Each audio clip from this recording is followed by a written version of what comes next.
Looks like it's taken us over there. Michelle, I'm so excited Oh, about this. We're going to have so much fun today. yes, it's going to be great. It is. Okay, it's telling me it's live on Facebook now. We are ready to go. Michelle, thank you so much for joining me today on our Lemongrass Spa Products corporate page. Michelle and I have known each other for years, and we're going to talk a little bit about that connection here in a minute. But Michelle, welcome from Colorado. Oh, thank How you are so you doing much. today? I'm doing good. I'm doing good. Thank you so much for having me. I really appreciate it. Oh, it is my pleasure and my honor to have you here. Now, you and I have known each other for a long time. We both lived in Bailey, Colorado for years and raised kids there.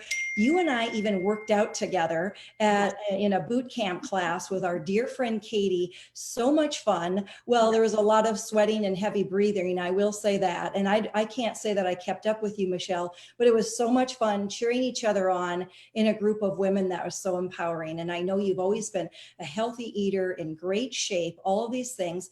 And then all of a sudden, one day, someone says to you, you've got cancer. So I wanted to bring you on and feature you, Michelle, not only as a great friend, but as a cancer warrior, such an encourager of women.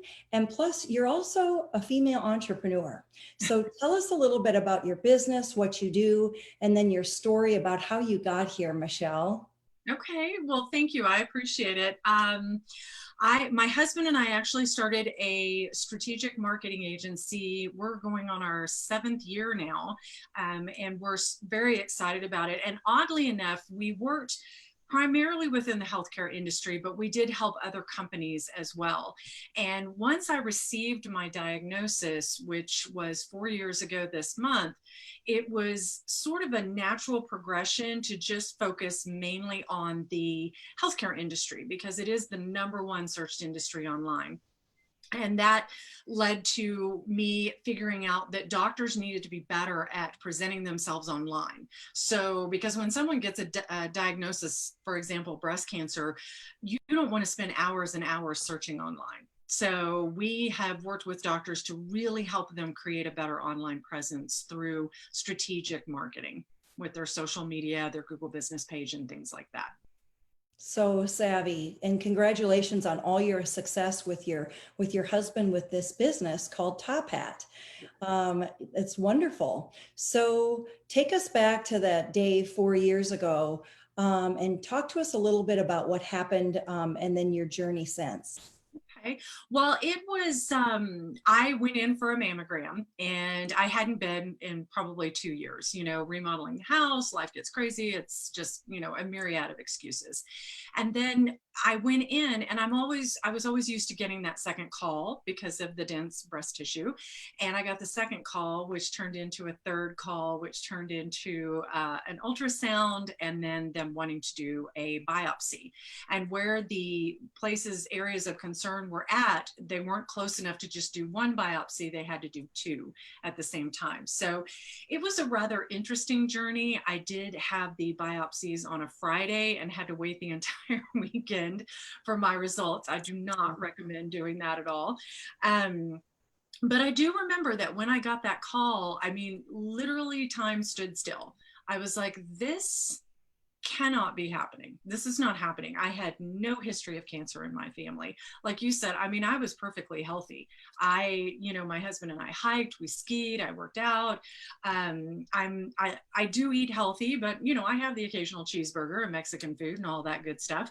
But it floored me when I got that diagnosis. And then when I received the news that I had probably had it anywhere from 5 to 10 years, that I think was the sucker punch that really sort of pushed me over the edge.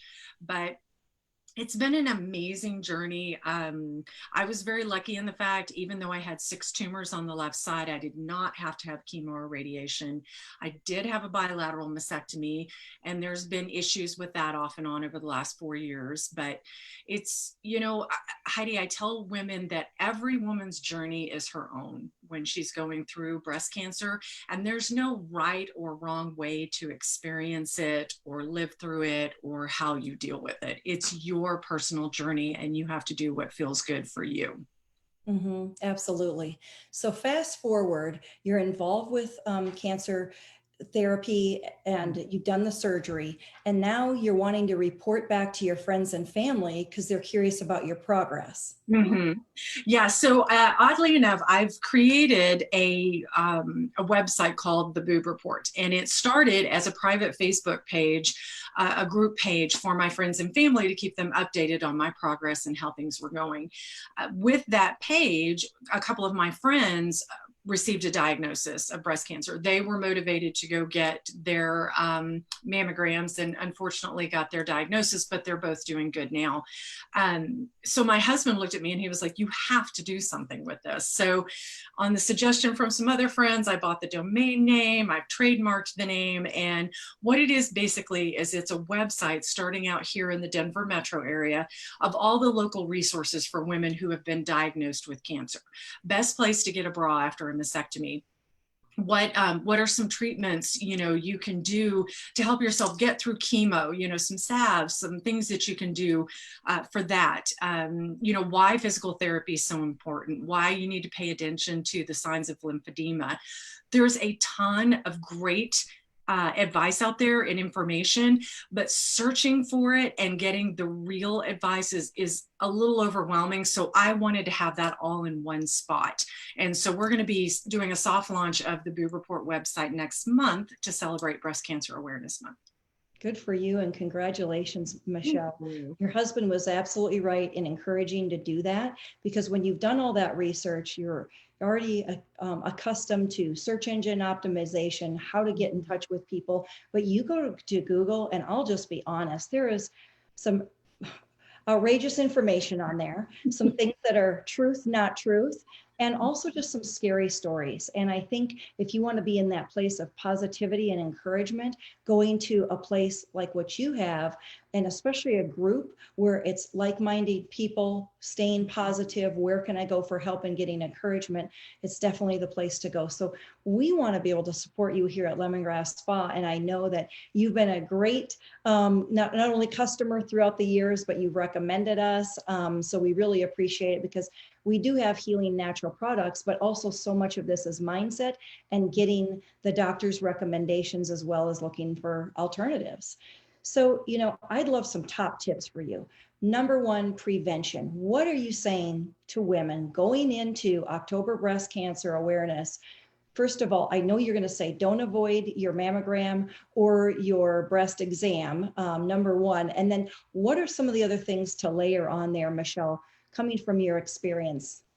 Well, I think the most important thing, and this is something that's said over and over again, is listen to your body. You know when something's not right with your body. Now, sometimes it can be whispering and you don't hear it as loud.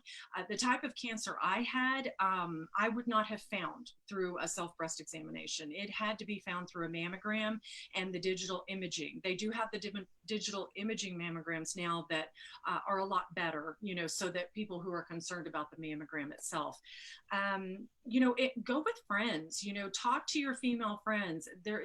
We need to be more open about these things and what we're experiencing, especially as we're getting older, with how our bodies talk to us and give us signals. And make sure that you have a good relationship with your doctor. I have an excellent relationship with my primary care physician. Even though I no longer live up in Bailey, I still go to my doctor up in the Conifer area because she and I have a great relationship. She knows my body. She knows my mental needs of not wanting to take a lot of medication and stuff like that, and that I like to live healthy. And I feel like I can talk to her about anything. And that is so vitally important as a woman, looking at your medical needs, to have a great relationship with the doctor that you are seeing on a regular basis. Great advice, all great advice. So what would you say, now you've gone through your journey, Michelle, I want you to be frank with us. Okay. If you got a girlfriend, a friend, a family member, an acquaintance with a diagnosis, or they're undergoing any kind of cancer treatment, male, female, doesn't matter. What are some do's and don'ts on things to say? How can you be helpful? And how are you actually maybe saying some things that perhaps you shouldn't? Well, it's funny. The one thing that always rings in my mind for me, just kind of the bells go off, is I hated people's reaction when they found out that I had breast cancer. You know, the look on their face, they were just like, oh, and then the sadness and all of that. I hated that, you know, it just, oh, it just worked me.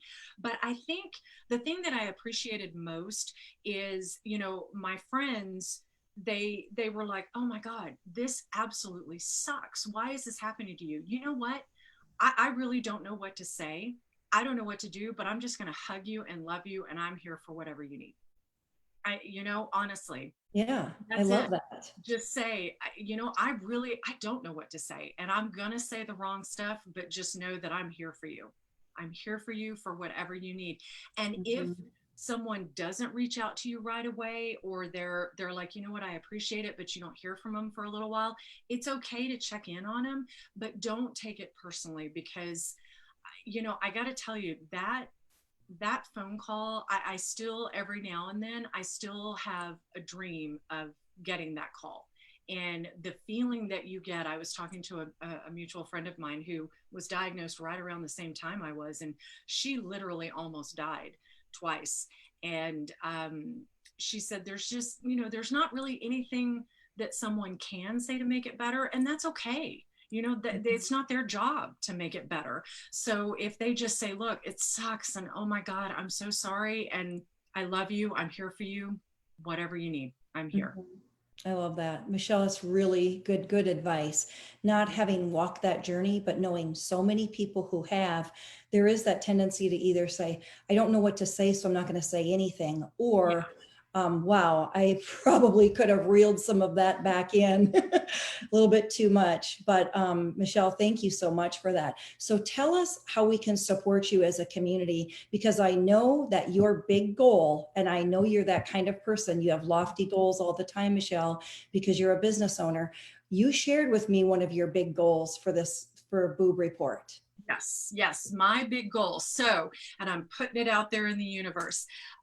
So right now, our goal, our main purpose is to get launched here in the Denver metro area. So from Boulder on down to Colorado Springs, we are going to have links for support groups, you know, places that, companies that serve women who are going through breast cancer, cleaning their homes, you know, meals, things like that. We are going to have all of that available. But my mission with the Boob Report is, over the next several years, is to have the Boob Report in every major city in the United States, so that women in Miami can have all the local resources there for them, and also national ones as well. Dallas, Fort Worth, San Diego, New York City, Chicago.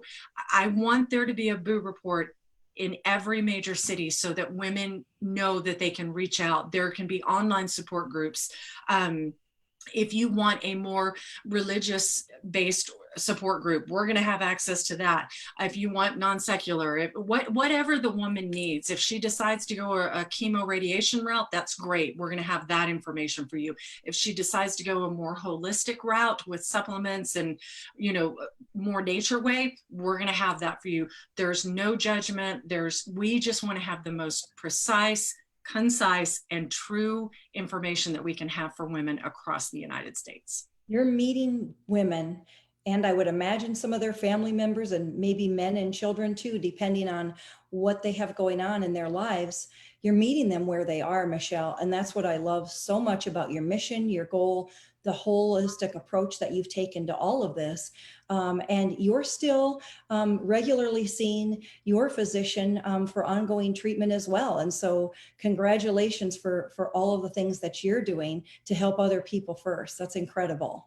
Thank you. I appreciate it. Yeah, I was very lucky, and this is why I really stress to be so comfortable with your doctor. My primary care physician is almost, you know, a very, very good friend, almost like a best friend.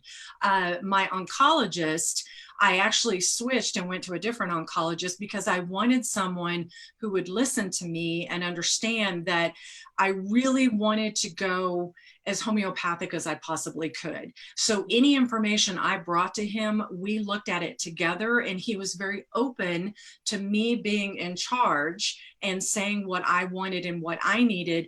We just made the agreement that that meant I might have to come see him more often than if I had done the regular medication route, tamoxifen and things like that. So having that kind of relationship with the doctor, I cannot stress how important that is for your own mental well-being as well, so you can feel like you're being heard and you're a part of your treatment journey.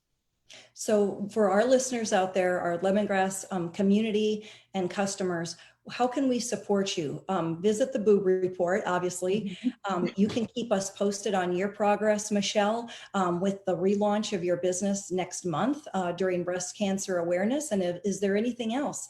Tell your friends and family about you, I would imagine. Yeah, I would so appreciate it, because that's how we're going to grow. That's how we're going to grow above and beyond Denver, Colorado, and be able to serve, women and their families across the United States, is by word of mouth and by such amazing people like what you have here with Lemongrass. I have been so blessed to meet different women who work with your products and who, represent your products. And it's just such an amazing, amazing company. So I am so excited to be in line with you guys. Thank you, Michelle. What a joy it was. I appreciate your frankness and sharing your story with all of us today. You're such an encouragement. And again, congratulations on all your success with your business, as well as the growth of your organization with the Boob Report to get women the information that they need when they need it. Thanks again for joining us today. I appreciate it. Thank you so much. And we'll be reading through the comments and any of the suggestions we have from our community as well on resources that they're suggesting too. And we'll pass that along to you, Michelle. That would be awesome. Thank you. Thank you. You're welcome. Have a great rest of your afternoon. Thanks a lot for joining us.